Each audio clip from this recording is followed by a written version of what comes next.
La météo n'aura pas gâté la 16e journée luçonnaise du cheval, du chien, du chat et du coq. Mais malgré le temps quelque peu automnal, les visiteurs n'ont pas boudé leur plaisir et les amoureux des animaux se sont donc retrouvés pour ce rendez-vous tout à fait unique en son genre. Au programme de cette journée, le concours national d'attelage qui s'est d'ailleurs tenu sur 2 jours et qui a accueilli bon nombre d'équipages pour en découdre sur l'hippodrome des Guiffettes. Pas loin de là, autre concours, le championnat de France d'agility des Russell Terriers. Cette race de chien, connue pour ses qualités de chasseur, est également idéale pour l'agility. Le Jack Russell adore en effet l'exercice, mais il faut savoir aussi le calmer, car son énergie débordante peut facilement le pousser à la faute. Et pour cela, avant le concours, à chacun sa méthode. Il faut gérer un petit peu le stress, c'est tout, la pression du chien. Faut se préparer gentiment dans la tête. Lui, comment vous le préparez en fait ? En le calmant un petit peu, c'est tout. Voilà. Et en se calmant, en soufflant gentiment. Voilà. En se concentrant à part, normalement. Pas devant la télévision.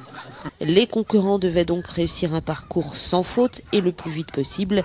Et à ce petit jeu, Dionysos, le protégé de Cindy, n'a pas été mauvais. Ça s'est bien passé.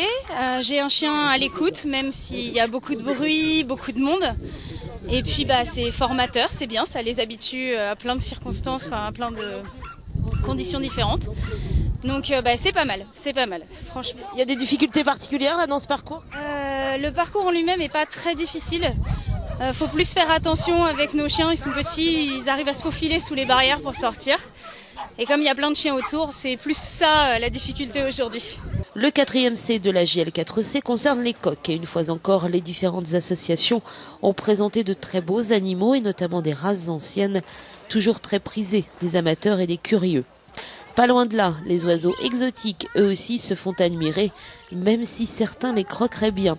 Et pour les visiteurs, c'est l'occasion d'en apprendre plus sur le mode de vie de ces animaux, les éleveurs se prêtant facilement au jeu des questions, trop heureux souvent de faire découvrir leur passion. J'ai toujours eu la passion des oiseaux, depuis. J'ai commencé à 14 ans, et puis j'en ai 75.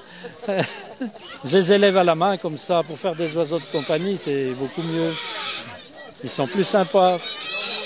On voit là, on peut le caresser effectivement, ce sont des oiseaux très sociables.